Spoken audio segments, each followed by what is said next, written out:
Today, we are talking about something that I thought I could have cared less about, honestly. I mean, I'm like, this is the dumbest thing ever. And now I'm a really big fan of. Matthew, you know what that might be? I'm afraid to ask. Well, our all now important core values. Oh, core values. Core Yeah. Values. Remember me? I was the biggest hater on core values. I'm like, these are dumb. They're just some thing people write, whatever. So we're going to talk about core values. We'll go through them, what they are, what they kind of mean to us, and actually how we use them kind of on a very regular basis now. We've talked about them. We've alluded to them in previous episodes, but we'll kind of break them down, talk about them, and even show them to you. So we're doing all that today here on Drink While You Think, the weekly happy hour conversation between a couple of us jokers who are building our firm. That's Acuity in a very weird way. Matthew, any sponsors this week? Actually, we don't have a sponsor this week. Okay. But I do want to do a shout out. A couple of our friends in the accounting ecosystem hit a cool social media milestone this week. And Jason Stats and Logan Graff hit 10,000 Twitter followers, and they're in this back and forth each. And they're in this back and forth to see who get there first. And so I thought that was cool. It entertained me this week as I watched them get over the hump, both of them. But it's been this effort for them. So I want to shout those two guys out. That was Cheers kind to of Logan fun. and Jason. I hope that at least 10% of their followers are actual followers and not bots. Well, I mean, As reported by they're Elon. they're proportional to like the normal Twitter. There's nothing weird going on probably there, but I'm sure they have the same proportion fake followers that the rest of us have. So That's probably true. All right, Matthew, what are you drinking this week? okay, I'm not sure if this is a repeat. I was at the store and this one looked really good, and Lazy Magnolia, the coffee shop. The Okay. coolest thing happened to me when I got this 6-pack, Kenji. I got it home, and somebody had switched out 2 of the 6 for a different Lazy Magnolia brand. So I got like a mix and match on accident. Oh, It an was like actual mix and match. it was kind of awesome because you're like, you know how you like Oh, when you yeah. get a new beer, you're kind of like, and you're going between two because the other one is a porter, so it was like in the Oh, same vein. So I got 2 of like the pecan porter and 4 of the coffee shop, which was like, I was like, nice normally people would be surprise. mad, but that was like a nice surprise for me. I think that's a It cool. is. I mean, some people would be, but you're right. You and I like variety, like trying a bunch of different weird things. I would have been felt the same way. I would have been like, oh, sweet. Had like somebody put like a seltzer in there or something like that, I'd have been pissed. But Yeah, if it was a seltzer, but I would have noticed the seltzer or bottle. a Bud Light Next or something like that, I would have been pissed. Oh yeah, we're We not don't talk going there about that. now. All right, here's what I'm drinking today. I'm drinking from Bold Monk. This is the Indominus quadruple ale. Oh, See that ABV on there? 9.7. that's like my Whoops. kind of ABV. Yeah, I'm kind of in your space. This is a quad, Belgian quad. These are no joke. This is Bold Monks here in Atlanta. I was actually over near their brewery last night having dinner with some folks, but good spot to check out if you're ever in Atlanta. Kind of a cool spot. So let me do a little quick sniffy and taster, and we'll cheers to That's you. a dark. Dude, yeah, it's dark. Cheers, man. Cheers.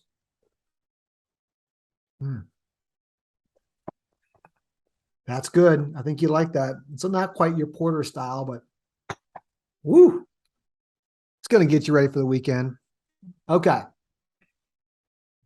Core values. Again, Core values, man. I thought these were such a load of crap for so long. I was like, this is just, who cares? Did. I was like, let's get work done. Like, right? Like, come on, we're all good people. We can figure this out. Like, we really need to have something that defines who we are. And oh my gosh, I was an idiot. And I still give her always all the credit. Good old Lisa Gilreath, our CLO business partner. She was like, yeah, dummy, you need these. And they've been very, very helpful to us. So we had them 4 years? I've been about 4 years now. I think so. I think we rolled them out at the first Acuity Con, We right? did 4 years out of 18. Not too bad, right?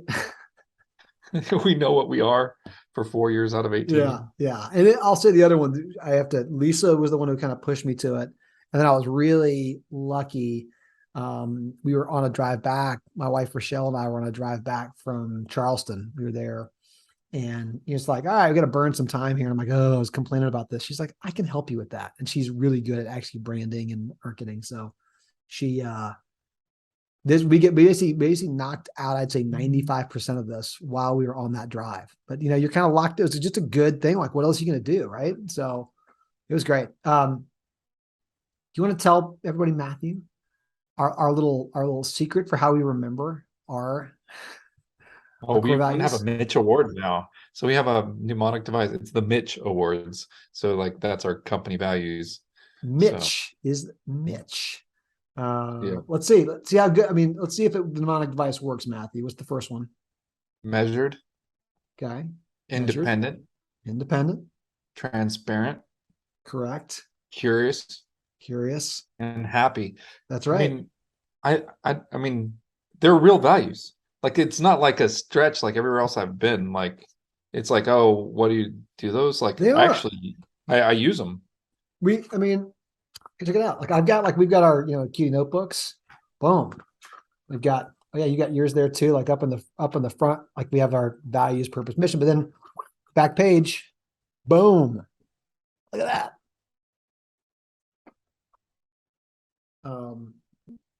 I'll put them up there. So I want to go through them because I do think there's some application to how we think about in our firm, how we utilize them. We'll kind of run through these real quick. And then I think what may be most interesting for other firm owners is like how we kind of use them day by day. Matthew alluded to awards, but we've used them in other ways too that have been helpful. We're going to start off with, I'm just going to say it out of the gates. My favorite one is measured. It is, right out of the gates is M. That's my favorite. It's not yours. We'll wait till we get to yours. I know what yours is. I like yours a lot too. I like all of them, but measured is my favorite. Just in terms of, I feel like there is so little of people, like it's so uncommon to find people who are measured in this day and age. Like everything, right, is just so reactive and over the top, and like people who are like, let me think about that for a second and just give you a thoughtful response is like, oh man, how many times could I have saved my own ass had I just been like, just slow down, take it in, come up with a response without just knee-jerk reaction, right? I like measured's a big one for me. I just feel like that's like an overarching one. If measured was sprinkled all across the lands, like it would just have a massive effect on so many things, right? People would just be, I love that one. I use that one quite a bit. And I guess maybe in some ways, I don't know, I identify with that one because I feel like I need more of that.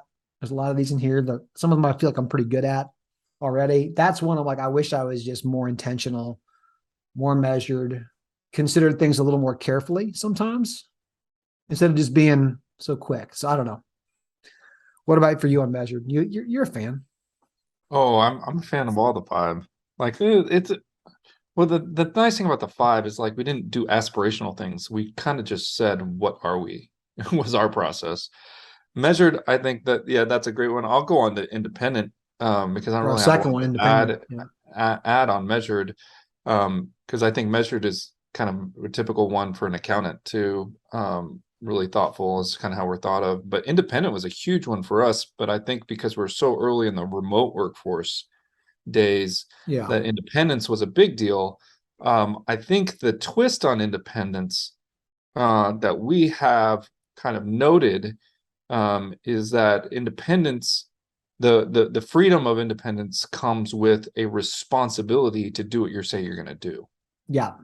So I was hoping you would hit that part. We wrap accountability into independence, which I think when people talk about independence, they talk about it as a perk. It's a little bit of a burden too. So I think having that balance and talking about that the right way when we talk with people, like, yeah, you can do stuff whenever you want, but when you like you're responsible something, we're not going to get in your shorts about it, I guess is the best way to put it. Right. But you're going to have to execute on and deliver what you said you're going to do when you say you're going to do it. Yeah. Yeah. It's that's the part that people miss. It's like, of course, like it's almost saying like, do you want more freedom in your job? I mean, everyone says yes, right? Do I want more flexibility? And that's the number one thing people value at Acuity is flexibility. So it's in one side of it, it's a terrible screening if you're like, hey, does independence and freedom and flexibility, is that important to you? Who isn't going to say that, right?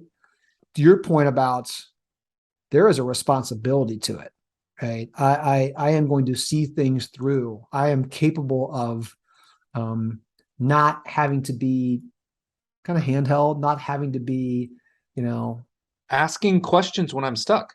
yeah. That is a Oh, that's a big one. responsibility of independence, right? I'm going to allow you to work at your pace, but you're going to be required to ask questions when you're stuck, right? Correct. Yeah. It's a big it's an interesting one. It's an interesting one. Yeah. It is an interesting one. It's not as apparent as people think it is, or I think if we thought, like, oh, independent would be a good one out of the gates. I think the next one, transparent, I'll take that one. That is something that I can't imagine if we're in the roles that we're in as we trained as accountants to be in this is transparent. I think that's ultimately, I think what we're trying to help our clients see is transparency to their financials, understanding what their financials mean. And so I think that's hard for many clients. That's one of the reasons why they hire us and other firms is because the accounting, the financials don't really make sense to them. They can't quite get their, what does it mean, right? It doesn't, I can't see that story. And so we're always like, oh, that financials tell a story, just like your marketing tells a story or anything else tells a story, or the way the founder talks about the company tells a story. The financials are a story, but you have to understand them and we have them kind of understand them. I think the place it's, so I don't know that part's unique to me. It's not unique amongst accounting firms. Because I think we're all pushing for that. I think there's some uniqueness to us at Acuity, I would say, on transparency. And I think that I give you a little bit of grief about this at times, but I found myself now, like I'm way more transparent because you're probably the most transparent person I know. Like, I'm not sure there's ever anything, if someone were to ask you something, you are going to tell them. Like, right? You are going to like just say it. I don't know why I'm hardwired for that, but I was going to ask you, I'm like, why and how did that come about? I don't know if that was like but I mean, anything about us, either financially, like as a business, like you've told everybody. And now I'm in the spot too, where at first I was like, man, why is he telling everybody like all of our revenue and all of and I think after you do it for a while, it's very freeing. You're like, why not? Like why have to try to, well, I don't want to say this or that. Just tell people, like, what is it? The issue? Is it ego? Is it something that holds you back? But like, dude, you'll say, someone's like, hey man, how big are you guys? And you'll be like, oh, let me go look at our P&L and tell you exactly what, right? That's a very Matthew transparent type thing that I think is a little bit unique, that we're very forthcoming in all things we do. well, we tend to be really transparent with the global stuff. I think transparency has an interesting journey for you and me, I think, because like I guess transparency from me like is just like I'm not smart enough to remember the different things I tell different people. So when people ask me a question, I answer it as accurately and answer like I can, right? Like when other firm owners are saying, how big are you? How many clients you have? Whatever. Like I try to answer it like however close I can to that. For that, based on what I know. Now, people assume if I exaggerate sometimes it's because that's what I think the number is, or there's context to that exaggeration because Yeah. like our client count, like for example, like do you count the number of units or do you count the services or whatever? Like that's one thing I'm like, oh, I hope people don't think I'm blowing smoke. I just like really thought we were 700 clients, but like if you talk about like the businesses we serve, we're like closer to 600. There's interesting stuff with transparency, but I think transparency for me, when we put it down on the list, I thought of it from talking to people about, I wanted to aspire to talk to all employees about our financial health. And it stemmed from a 2016, I think, time where we overhired in sales, and we really got over our skis in the sales group, and we're spending too much, and then we put ourselves in a burn situation where we had to fire people, and everybody was caught by surprise. And I was like, how are you caught by surprise? And it's because I wasn't being transparent with the financials with people on the overall health of the company. So that's where transparency stemmed for me. And I think you know, some of these times when it's really interesting. When we went through this exercise, that was really raw and like It new, and it was. was really But important it to just me. happened very recently. Yeah. Yeah, so that had happened, and because I think we did 2017 was when we did values, and Mhm. 2016 was we had to fire people. Um, so that was really important at that time for that situation. So I always thought of transparency initially as this corporate transparency to our colleagues, that we were going to keep them apprised of the financial health of the company. Like, that's how I internalized it. The journey kind of we've been on, to me, though, as we've kind of reflected and gone through different things, is like we've kind of gone through this situation where we've acknowledged that we're not very good at like identifying feedback for individuals and like colleagues. And like this, we've recently both read the book Radical Candor and gone through some training on radical candor. So because we had aspired to be that transparent, to me, what I felt like at the company level, personally, to people, has now manifested into like, oh, as we've gone back and reflected, because they're written down and we have to look at it, like, what should we do? We're like, oh, we really should be kind of radically candid with people Yep. about performance, which was a key thing in running out performance evaluations this year, I think. And Yeah. for that, it was key in us identifying with personal weaknesses that you and I had, where we had not been radically candid with Yep. people about certain things. So, like, it's like this one to me has had the most evolution I of I so how agree. I feel like it's been the most challenging for me to implement in a genuine way, like more across the whole spectrum of what transparency means. Even though you say I'm like really transparent with people on these financial things and stuff like that, and that's easy to me, there's parts of it that are hard, right? Yeah. Very hard. But I'd say this is what you're talking about here to me is one of the great things about core values, because when you set them correctly, it is a common language you're speaking from. That's exactly, I was looking at, I've got pulled up here. You mentioned our performance reviews. We just went through these. And so we measure people.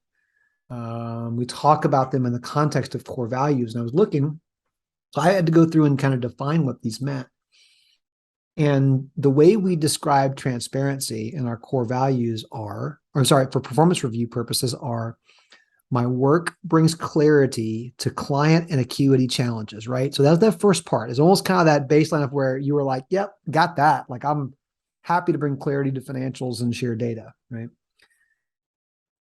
But then it goes on to say, I am unafraid to ask for help when needed. You referenced this earlier. It kind of ties into independence. Like, I'm not going to have my ego be, if I'm struggling, I am going to be clear and transparent about the fact that I need help. And finally, I am direct with my communications and open with my feelings. And I think that's that evolution of where you can see it almost in each of those statements. To your point, I read that last one and just radical candor jumps off the page at me of like, am I being direct in my communications? Am I being open with my feelings? And that has been something, to your point, that's been harder. Sometimes as accountants, you're like, cool, yeah, I'll share numbers with you. Numbers are numbers. There's no emotion behind it. It is what it is. Whereas versus in that final piece there, we're asking people to say, can you, if I've got a challenge with you, am I going to speak directly about it? Am I going to, and I'm also going to share how I'm feeling about it. And I think that really tracks with exactly how you described. We didn't plan this in advance or anything. Exactly how you described that evolution of transparency. And I think that's the beautiful part about core values. When you get them right, you're really kind of reading from the same sheet of music, which we were there, which is not unusual. Sometimes you and I are off in all kinds of different places. But all right, let's keep going. Curious. I'll take this one because I feel like I'm going to let you talk about your favorite one. Okay. Okay. Curious. This is a good one. This is a real, they're all good. Curious. I remember when we were thinking about this one, I was very convicted about we need to be a different type of firm. I had like the terms modern and tech forward kind of all in my head. It is a way we kind of define ourselves. I would probably use that language. There's probably places in my bio or on LinkedIn we talked about Acuity of being modern and tech forward. But really, when we looked at it, we're like, oh, we are very curious about using new tools, doing things in a different way, and having people around us who are also of that cut from that same cloth of like, do you like change? Are you curious about ways of doing things differently? I'd say at its roots, it started with, do you like tech? Like, listen, we always say that, hey, if you're not down with technology, you can't. I know that one of the things you've said, Matthew, around clients and like team members, you've got a simple kind of test of whether someone should work at Acuity or whether they should be a client of Acuity. You want to say what that is? Yeah. Do you use Slack? Do you Slack? do you use Slack? Right. It's a simple way of like, for us, of like, we work with other kind of curious entrepreneurs who, like, they may say, oh no, we don't use that. We use Teams, but they're using some kind of other, it's not as good. But well, Teams is usually upmarket. So it usually that's true. Comes out. But they're not like, no, we're tied to email only. Like, right. For us, that's like, that's probably not the right kind of prospective client. Right. Or even team members who come to us or prospective, candidates who are like, let me send you my resume. And we're like, do you not have a LinkedIn profile? With a picture? With a picture? Secret hack to all those who are listening. Don't apply for a Acuity job if you haven't built out your LinkedIn profile with a picture, right? I mean, for sure. For sure. Those are signs of being curious of like, cool, I'm going to lean into new tech and do things in a new way. I think ultimately it gets to, do you embrace change? Are you adaptive? You have to be. Do I just enjoy learning? Is it just interesting to me? Like, right? Give me something weird, because we're going to be weird here, dude. We are going to be weird. I mean, we talk about what is this show? It's a couple of guys building a firm in a weird way. If you're not down with that, you are not going to enjoy it here.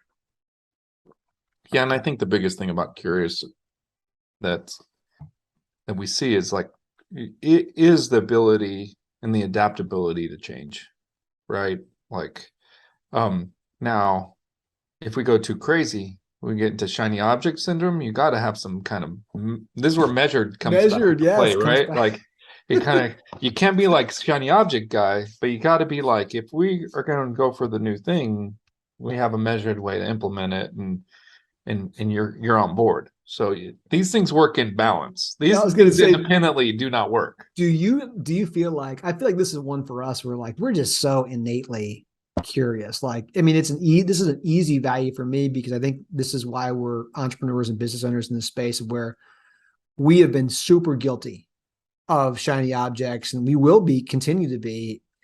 It's probably why I'm attracted to like the whole measure things. I'm like, oh, I like it when someone brings us back to kind of reality a bit, because you and I have been so guilty at conferences or other places. Like, let's do this. Let's try that. We've tried a million things. So curious, I feel like, comes super naturally to the two of us. And sometimes we just the two of us almost get a flywheel that like can make it worse when we're like, you lock us up together, next thing you know. Yeah, it gets bad. We have definitely people that balance us here. Yes. It gets bad. Okay, let's close it out. So we did the MITC of Mitch. Let's hit the H. I think this is Matthew's favorite. What do we got, Matthew? I mean, I've just never been somewhere where happy was a core value. I think that's important. The genesis of this one is people. I mean, Kenji's been doing this 18 years, and I'm 9 years into Acuity. And people ask all the time, how long are you going to do this? How long are you going to do this? And I have the same answer until it's no longer fun, right? Which is a sincere answer. Like, I don't think anybody should continue to work here if they're not happy. Yeah. Myself included. right? So like, how do we continue to hold that dear and make sure that that happens? Like, because if anybody came to me that worked here and said, I'm not happy, I would be like, if we can't fix that, let's find you another job. Yeah. Because this is too much of your time and too much of your life to be unhappy. And I just think too few people, like too few companies acknowledge this as a core important thing going on, which is why I think it's great that we have, like, in our leadership team, we have personal goals in our leadership team.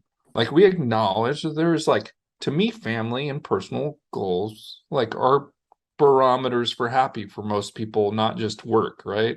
Right. Like, are you doing the things at home and with your family and with your friends and with yourself, like for yourself, that maintain a level of happy? And I think, when we're going through the process of what should be on our scorecards and like having the debate or whether we should, like, is it too personal to like have personal stuff and family stuff on your scorecards for our leadership team? I mean, I think it's been huge for the happy. Like, it demonstrates that happy is a core value here. Yeah. Like, we sincerely want people to have happy lives. It's who you want to work with. It's who you want to be around, right? I mean, you and I have used it um, relentlessly over the years before we knew it was a core value. And it was always that thing that drove us. I know for me, in plenty of the tough times, I'm like, man, you want to be happy and you want the people around you to be happy too. And so, that was it was super simple back in the day. We'd look at each other and go, "Hey, man, are you happy?" Like a lot, I mean, we would say that, like, "You okay? You having fun?" And that's all we kind of needed. If the other person was like, and we're very transparent with each other, you're like, "No, man, I'm not." Okay, we got to fix that. But if we were, we could kind of look at each other and say, "Are you happy or not?" And that's all that really mattered. A lot of the other stuff, like, all right, well, let's get through some of this other shit. Let's get through some of the other challenges. We did the same thing with Patty and Scott, and in particular with Patty, when we, had merged in Catching Clouds.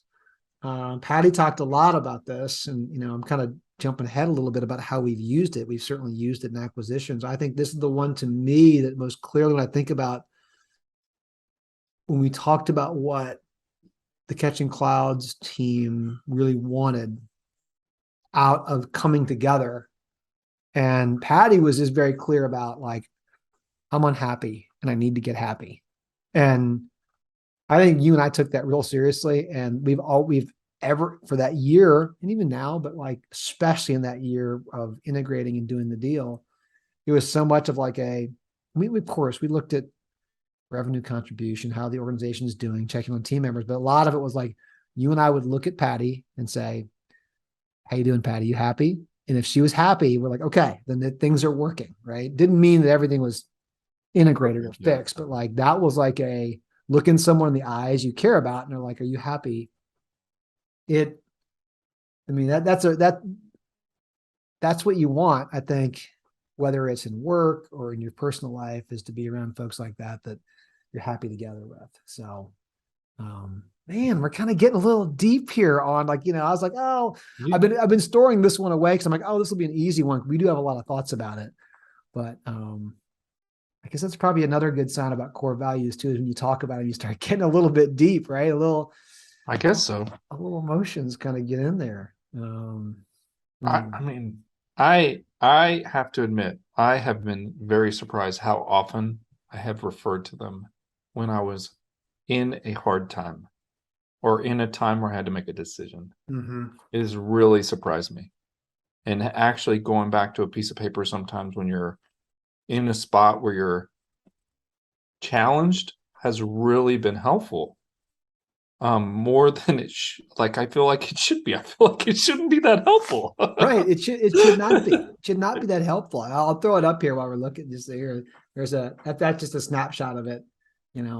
It's nice, and it's why we put it in the back of our notebooks and other places. We give everybody who starts at Acuity a card. Um, and that's kind of what that's an older version, actually. We've kind of done some updates, but we want to talk about the core value and what it looks like actualized. And you're right. Tough times, when there's tough times, being able to go and say, what does this mean? What does this actually, Yeah. So we've used it, I guess let's talk about that. We've used it during tough times. Well, we used it for our performance evaluation. The first The half very of our first thing. performance evaluation for every person is talking about do you measure up? There's only 10 things on the performance evaluation, and the first 5 are do you measure up to our company values, and the next 5 are more performance related Right, to right. like competencies and stuff like that. That was one. My favorite one was like when I did the recent marketing manager hire. That was a great one. When I was coming up with my interview questions, I came up with one question for every core value, and it was not difficult. It was helpful to be focused. Like I Totally. came up with a measured question, a transparency question, and pins question, a curious, a happy question. Like I focused that, and it was great because they were like, I was telling them, it was helpful marketing to show them who we were. It was like I came up with a question for each of our core values, and I'm going to talk about the core value, and I'm going to tell you my question. It was really fascinating. We used it as screening when we were doing acquisitions back in the day. I mean, that was Acquisition. very helpful. I mean, so you think about critical things about bringing on team members, doing acquisitions, performance reviews. I know that when we've had problems with team members, sometimes when something's going wrong with somebody, you're like, how do I say this to them? Like you're bugging me, or I feel like you're doing a poor job, or, and if that's not well defined, those are those tough times. You're like, you know what? Let me look back the core values and figure out. And I can every single time I've been able to figure out, oh, here's why it's bothering me, right? I don't feel like this person is being transparent, or they're not happy. They're They're not not. feeling happy, whatever it might be. Yeah, Right. they're not happy. They're not measured. Like you can't talk to a client like that. You're not measured. You're not reflecting. You're not like Right. taking pause, right? So it's been hugely important for us. And so I guess the lesson learned on all this is, uh, don't be a Kenji. Don't wait Well, 14 years. I don't know. Can you? I mean, I don't know. 14 years, but It's a little long. like, but we couldn't have done this if we were starting from a cold stop. That's What true. do we want to be? That would be so much of a different exercise to me. Like, what do I want to be versus what are we? That's Because we true. went through a what are we exercise. Well, I will say the other, 14 years in. To your point, though, in the way that we did this, and again, I mentioned I had the great help of my wife, who's brilliant at this. But one of the things that helped me in this, not making this some kind of like, because again, I was kind of annoyed by it. I'm like, oh, whatever. And I'm throwing things out there. And then it started dawning on me of like, well, who are we? To Matthew's point, who are we? And the way that for me, because I'm kind of more of a tangible, concrete thinker, I'm not very good abstract. I thought about specific people at Acuity who worked here and thought about, I think, the people who just so well represented us. I'm like, what is it about that person that I just really admire? And to me, putting those faces to it is what absolutely, then it brought it home. I could think through specific people. I'm like, that's what I love about Rabia. That's what I love about Trisha. That's why Lisa is so, I could think through people and go, oh, that's why I love that Tyler does that, and you're just, Yeah. then it really brought it home. So you make a good point. You need a little bit of I think it's fine to be aspirational about who you want to be. We had a little bit of a benefit that we had some success. We survived for a few years, but we were able to look back at like, all right, now we've got real concrete examples of people who are like, I'll put them in front of anybody and say, that's who Acuity is, or that's who whatever your firm is. And that's a great place to draw inspiration for really what those people are demonstrating as core values. But it's a crazy helpful communication tool, and it's a crazy helpful tool in situations of stress and complexity. I will tell you, like it is a very, and I don't use this, like I don't, people overuse this word. It's very centering. Like it helps if you've done it correctly to me, like to do this. And to be fair, I think we may have nuanced them over time, but like core values were much easier than like mission vision stuff. Oh yeah, they've held Mission very, very vision true. still to me is like, oh man, that's a different podcast. That's a different one. We've got those too. We'll talk about those. That actually would be a great one to talk about our mission, vision, purpose, how we built those. There's a But lot of those, values but I was agree kind of with you. like, this is who we are, and this is who we will always be at our core. Like these things are not going to change. Like these are our proof points. Like that's pretty core to That who is we are. core. That is core. I guess a lot of that has to do with, yeah, who we want to be around and that kind of stuff too. Let's rate some beers. I saw you finished yours. I did finish mine. And that's a good sign. Let me do mine first because I have mine pulled up, and then we'll do Okay. yours. That way I don't have to jump around. Again, I'm drinking the. Can you see it? Is it up? No, it's not up yet. Hold on, let me share Nope, my actual can't see it. screen. Follow us on Untappd. Old Monk Brewing. Indominus just sounds cool.